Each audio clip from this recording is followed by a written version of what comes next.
অবিশ্বাস ও অনিশ্চয়তাকে মাথায় নিয়েই ইরান এবং আমেরিকার প্রতিনিধি দল আজ মুখোমুখি বৈঠকে বসছে।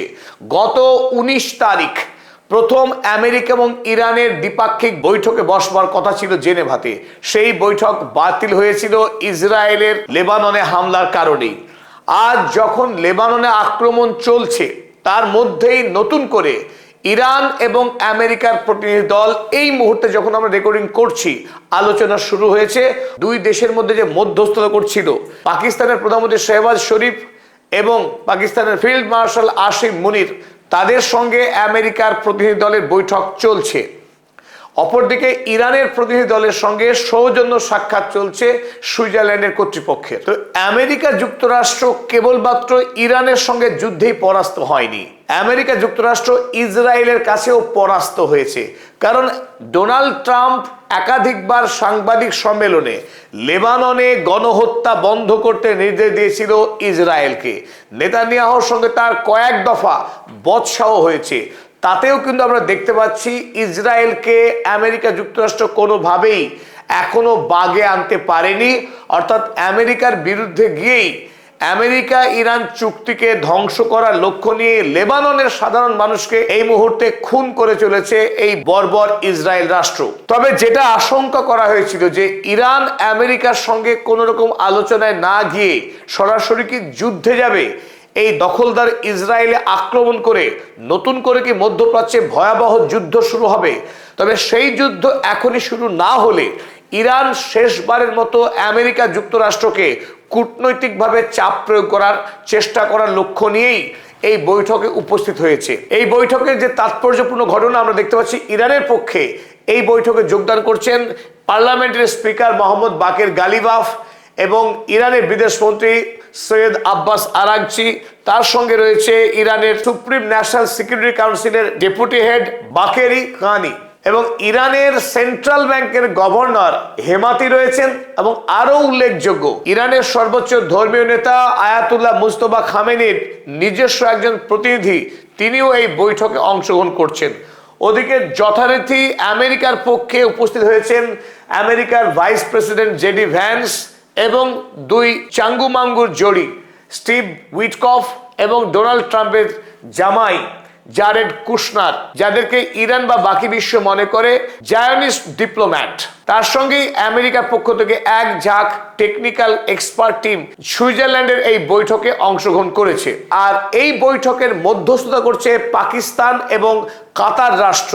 তাই পাকিস্তানের প্রধানমন্ত্রী শেহবাজ শরীফ এবং আসিম মুনির গিয়েছেন, অপরপক্ষে কাতারের প্রধানমন্ত্রী জসিম আল থানি তিনিও উপস্থিত আছেন। বুর্জেনস্টক শহরের লেক ভিউ হোটেলে এই বৈঠক শুরু হয়েছে। তবে উল্লেখযোগ্য বিষয় আপনারা দেখছেন এই ছবিতে, ইরানের পার্লামেন্টের স্পিকার মোহাম্মদ বাকের গালিবাফ তিনি ইরান থেকে প্লেন নিয়ে সোজা সুইজারল্যান্ডের জুরিক এয়ারপোর্টে চলে গেলেন নিজে প্লেন চালিয়ে।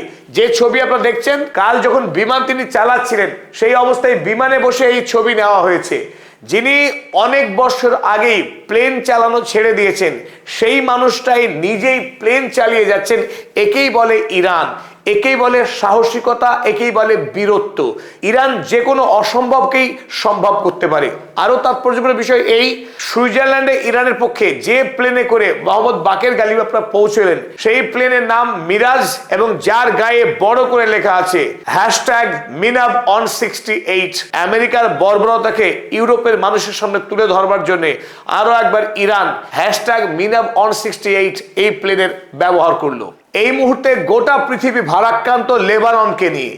ইসরায়েল তার শেষ মরণ কামড় বসাচ্ছে লেবাননের উপরে।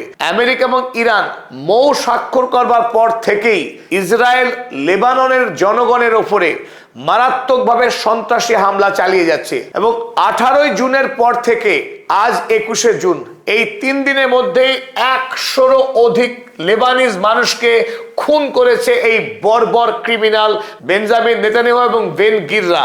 আপনারা এই মুহূর্তে যে ছবি দেখছেন, আজকের সকাল বেলায় ইসরায়েলি হামলায় 17 জনেরও অধিক লেবানিজ মানুষ খুন হয়েছে।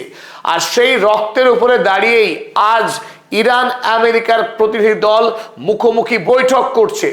তারপর দেখছেন একটা বড় অ্যাপার্টমেন্ট, বড় একটি বাড়ি, সেই বাড়ির ওপরে আকাশ থেকে বোমা বর্ষণ করে গোটা বাড়িটাকে ধূলিসাৎ করে দেওয়া হয়েছে, ধ্বংসস্তূপে বদলে দেওয়া হয়েছে। যে কথা ডোনাল্ড ট্রাম্প বললেন কদিন আগে, যে হিজবুল্লাহকে খুন করার নাম করে বড় বড় বাড়িকে যেভাবে গুড়িয়ে দিচ্ছে ইসরায়েল, তাকে কোনোভাবেই মেনে নেওয়া যায় না। অথচ ডোনাল্ড ট্রাম্পের কথাতে যে বেঞ্জামিন নেতানিয়াহু পাত্তা দিচ্ছেন না, সেটা স্পষ্টই বোঝা যাচ্ছে, কারণ তার কোনো হুমকিতেই কাজ হচ্ছে না। স্বাভাবিকভাবে ইরান ইসরায়েলি এই গণহত্যাকে যে মেনে নেবে না, তার জন্য ইরান অত্যন্ত কড়া পদক্ষেপ নিতে শুরু করেছে। কারণ আমেরিকার সঙ্গে এই বৈঠকের প্রধান এজেন্ডাই হতে যাচ্ছে যে আমেরিকা ইসরায়েলকে আদৌ থামাতে পারবে কিনা। যদি না থামাতে পারে, ইরান এই চুক্তি মানতে বাধ্য নয়। আমেরিকার সঙ্গে যে চুক্তি ইরানের হয়েছে যুদ্ধ বন্ধের শর্তে, সেই শর্ত ইরান পালন করবে না, অর্থাৎ সরাসরি প্রত্যাঘাতে ইরান যেতে প্রস্তুত। সে কথায় আজ ইরানের পক্ষে আমেরিকার কূটনীতিকদেরকে জানিয়ে দেওয়া হবে। এবং এর পাশাপাশি লেবাননের পাশাপাশি আরো যেটা ভয়ঙ্কর, ইসরায়েল 2023 সাল থেকে গণহত্যা চালিয়ে একটা সমৃদ্ধ গাজা নগরীকে অনেক আগেই ধ্বংস করে দিয়েছে। সেই গাজা ভূমির মানুষ যখন টেন্টে বাস করছে, তাদের জল নেই, বিদ্যুৎ নেই, এমনকি খাবার বা ঔষধ পৌঁছানোর সমস্ত রাস্তা ব্লক করে রেখেছে এই মানবতার শত্রুরা। তারপরেও সেই নিরীহ মানুষ যখন খোলা আকাশের নিচে কোনো ক্রমে বেঁচে আছে, তাদের উপরে আবারও মারাত্মকভাবে বোমাবর্ষণ শুরু করেছে এই হত্যাকারী। এবং গত 24 ঘন্টায় গাজা ভূমিতে 9 জন মানুষকে খুন করেছে এবং 41 জন মানুষ মারাত্মকভাবে জখম হয়েছে। গত এক সপ্তাহ ধরেই গাজা ভূমির উপরে আক্রমণ অনেক গুণ বাড়িয়ে দিয়েছে ইসরায়েল। একটি প্রশ্ন এখানে জাগে, গোটা ইউরোপ মহাদেশ এবং আমেরিকা এতদিন ধরে যখন জায়নবাদী রাষ্ট্র হামাসের কথা বলে যুদ্ধ শুরু করেছিল গাজাতে, সেই হামাসের গল্প অনেক আগেই অতীত হয়েছে। কারণ বর্তমানে গাজা ভূমিতে কোনো দাঁড়িয়ে থাকা খাড়া বাড়ি পর্যন্ত নেই, না হাসপাতাল, বিশ্ববিদ্যালয়, কলেজ, স্কুল, কিচ্ছু নেই।